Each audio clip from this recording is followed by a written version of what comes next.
loves, my name is Jaleia Christine, and today I'm going to be telling you guys about 7 ways you can get better sleep on your period. Getting good sleep on your period is so important because there's so much mentally and physically going on with your body, in combination with all the other stuff that's going on with, inside of that. If we break that down, what's happening in your mind and the hormone changes and your body and you're bleeding, you're losing blood and all of that, like, it's so important for you to get sleep. And you really need that energy, and you need your body to have that rest to regenerate and just function. And so I'm gonna let you know 7 ways on how you can get better sleep while you're menstruating. First, before I get into the tips, there's 7 tips and tricks and the ways to get better sleep. I want to explain to you guys what exactly happens while you're on your period so that you have a better understanding and you can better digest the information, the tips that I'm gonna give you once you have this base level foundation of understanding. Okay, so the menstrual cycle, we all know the menstrual cycle lasts from 25 to 35 days with an average of 28 days each woman. So that's just an average. You can be way far to the left, way far to the right. And so there's a fluctuation in 4 key hormones that mark the phases of this cycle and account for many of the symptoms that we experience. Think of your menstrual cycle as like a circle. And then think of like this part of the circle being your period. So your menstrual cycle is this whole thing. So you're always on your menstrual cycle, but you're not always on your period. So when your menstrual cycle begins, the levels of estrogen and progesterone are low. So this is the follicular, I hope I'm saying these right. This is the follicular phase. Follicular, I am not a scientist. I don't know if that has anything to do with like nomenclature or anything. That's chemistry. Anyway, listen, I hope I'm saying this right, but during the follicular phase, days 2 to 13, estrogen rises, which leads to ovulation around day 14. And so the post-ovulation luteal phase, which is days 15 through 28, there is an increase in progesterone before the hormone levels drop and a new cycle begins with the start of menstruation. So what I learned is that when you're about to get on your period, your estrogen levels plummet and your progesterone increases. So estrogen plummet, progesterone increase. So estrogen is linked to serotonin, which is like the happy hormone in your body. So think of the happy hormone as like you're at the fair and you're playing a game and you just won the jackpot. Like, girl, you did that water game so well, and you got that target. You just won like the giant unicorn, like the happy hormone. You're so excited. Just unicorns and rainbows, like you're gonna burp a rainbow, okay? Like you're so excited. And that's the happy hormone. It's like the way that I kind of painted in my mind. And then progesterone is like it's a hormone in your brain that is linked to fear, anxiety, and depression.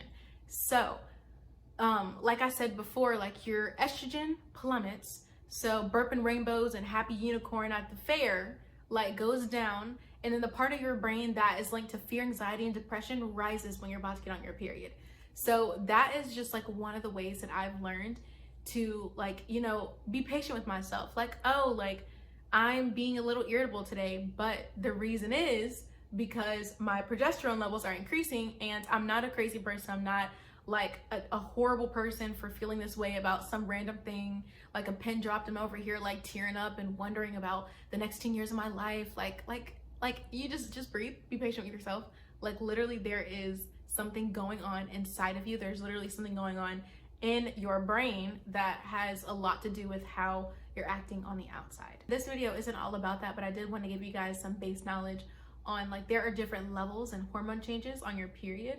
And so a lot of the times when we experience like it's hard to sleep, or it, got an attitude, or like, like I'm sleeping a lot, or I'm not sleeping enough, like these things, they're not just like for some odd reason I just can't sleep. It's like, no, like there's actually like chemical and physical phases that your body goes through during your period that lead to, these symptoms that we may see. Like what you see on the outside is only a reflection of what's on the inside. So all the chemical stuff happening on the inside, it only like breeds or births the problem of not being able to sleep if that's what you struggle with. So tip number 1, sleep in the fetal position.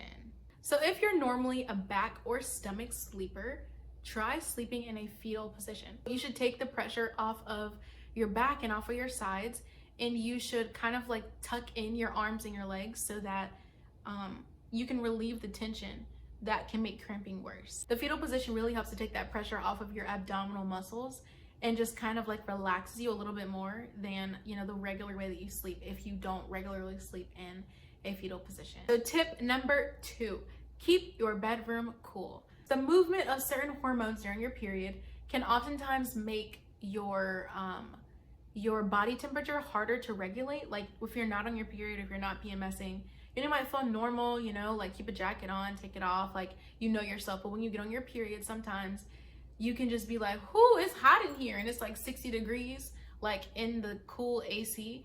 Or you can be outside and be like, woohoo, girl, it's cold, and it's like 75 degrees, and it's like, okay, something's going on, which is this. But actually, it's just the movement of your hormones in your body and the different ones that are, you know, elevated and the ones that are lower, and it just has like a big impact on like the feeling of your you know, your body temperature. The studies actually show that under cooler temperatures, our sleep-inducing hormone melatonin jumps, which will aid in falling asleep and staying asleep. It's the melatonin. We can blame sister melatonin, okay? We can blame her. We can blame her. But anyway, yeah, just keep your bedroom cool, girl, because your body will fall asleep faster if you're cold. And a lot of times for me, like when I'm cold, I want to get cozy. Like that's what happens. Like when I'm cold, I'm like, okay, let me get my blanket. Like let me get under the covers. And then like 5 minutes later, I'm like, I'm fast asleep. So it might work. I mean, I know also if it's too hot and I'm baking like a Christmas ham, honey, I'm not going to sleep. Number 3, keep yourself on a sleep schedule. You guys, this is easier said than done because life is just like real special sometimes, and we want to go to sleep at a certain time, but then we end up like going to sleep at like 12, or we go to sleep really early and we don't finish what we need to do. So like getting on a sleep schedule is definitely going to help your period, because if you're sleeping like consistently, like during the week and on the weekends on a very consistent sleep schedule, then your body is going to have like an easier, like your body's going to get into the rhythm of like, okay, like even though I'm on my period, like I'm still, you know, gonna go to sleep. Like your brain's still gonna get sleepy. But if you're all over the place, you know, weekends are going to bed at like 3, sometimes you're pulling all-nighters, or you're going to sleep really early and then you're staying up really late sometimes, like it's just not gonna be a good recipe for a successful go to sleep and be comfortable on your period type situation. Numero 4, you need to reduce your screen time. So y'all, in this generation, we are glued to our phones. I promise you guys, like if you go into your settings and check out how much time you spend on your phone and then count up how much time that is a year, sheesh, you're gonna be surprised because our parents had no clue what this life was like. And now our brains are so awake by our phones, and we are just like, at like when we're supposed to be sleeping at night, our brains are like thinking about all the things that we saw on the internet and like the lights that were on our phone screen. And it's just like, we have to reduce our screen time if we really want to have good sleep. If you're not aware, like when you're looking at your phone, there's a thing called blue light on your phone, which is kind of like helps the LED screen to like show what's on your phone. And so as much as smartphones are like great and useful in our society, they can also be a pain because like our eyes and our brains can't process large amounts of these blue lights and like at healthy levels. Blue light suppresses the production of melatonin, which can make falling asleep difficult or not allow you to fall into a deep level of sleep. So if you've ever like went to sleep and felt like you were only asleep for 5 minutes and you didn't get that good sleep, it could be because your body is not going into a deep level of sleep and you don't wake up feeling like, like, woo, like I had some good sleep. Like if you don't wake up like that, then you could possibly not be going into a deep enough sleep. And it could be because your screen time is too high and the blue lights is messing up your melatonin levels, and you just need to maybe reduce it. I mean, blue light isn't the only thing that affects your melatonin, but like I said in the other one, like the cool room thing, like the melatonin, sister melatonin, she is bothered clearly by a lot of things, and we need sleep, so you're gonna have to get that together, friend. So our phones nowadays, you can actually help this because our phones have night mode. If you do a hard tap on your screen, you can actually turn on a different light mode, which actually switches the backlight on your phone from a blue light to a more yellow tone, which is actually easier on the brain, easier on sister melatonin. She's not distracted. She can do her little thing and then boom, sleep. Got you. Numero cinco. Do some journaling. So journaling is such a powerful tool. So instead of like hoarding all of the things that happened today, yesterday, and 20 million years ago, you could write it all down on a sheet of paper and it could help you a lot. You could like see inside of your mind and see the many thoughts you have within like 5 minutes. It would be scary because you have so many, I'm so into psychology and like the brain, and you have so many neurons and transmitters and neurotransmitter things in your brain, and they send so many messages so quickly, like within like the speed of light. Like you are thinking about random things that you don't know that you're thinking about in the background of your mind. Journaling is like writing down a grocery list. You know how you need some things, or Thanksgiving's coming up, or at least when I'm recording this, Thanksgiving's coming up. So imagine like you have this whole laundry load grocery list of things to do, right? And you have so many things to go buy at the store. You have all these recipes, you need all these ingredients. Or do you really think you're going to remember all of those things when you go to the store off the top of your head? That's why people invented, or people just use, a grocery list, and you write down all the things you need. So when you go to the store, you don't have to be like, dang, I knew I needed something, like something from aisle 6, like something in a can, you know? Like journaling is like writing a grocery list. Like you don't have to hoard all of that stuff in your mind. You can put it out on paper, and then your mind doesn't have to run in circles thinking about those things because they're already kind of like thrown up on a piece of paper. You know what I mean? And also, tracking your period symptoms can help you a lot too. I actually use the health app on my phone, and I go in and add all the symptoms that I need. And it really helps me to like anticipate, okay, I know when I get on my period, like I get real sleepy during the day, and then like at night, like I might be thinking about stuff, and I just need to like, you know, then I start to implement things like, okay, I know when I'm on period, I'm gonna be thinking about random stuff. So I'm gonna keep a journal next to my bed specifically for my period so that I can write this stuff down and be intentional about it so that I don't have to be like, you know, all over the place. That's something that you can do. You can like learn your body and learn your own hormones, learn your own symptoms, and then implement things to help you.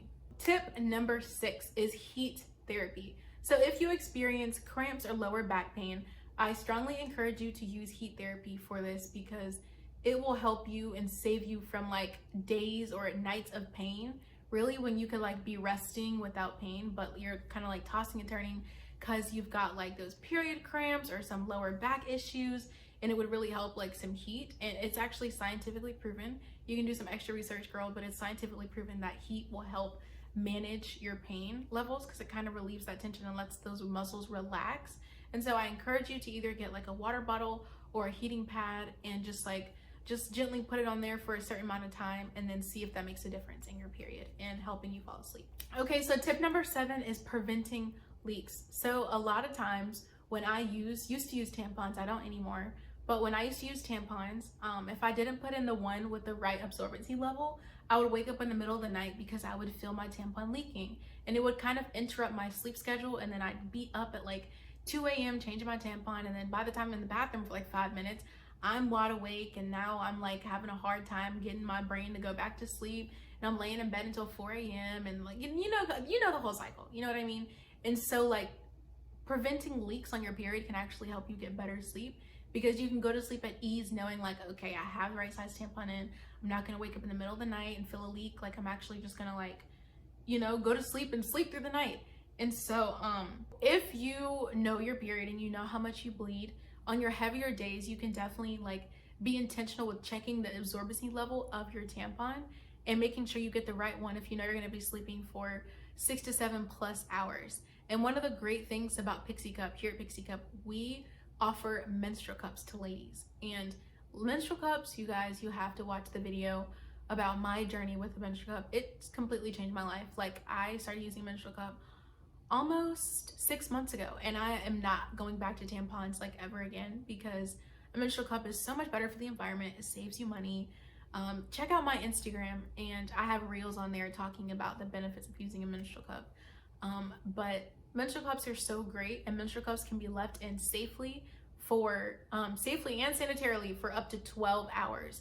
So many people don't really sleep past 12 hours unless you're like a grizzly bear, you know, hibernating. I'm just kidding.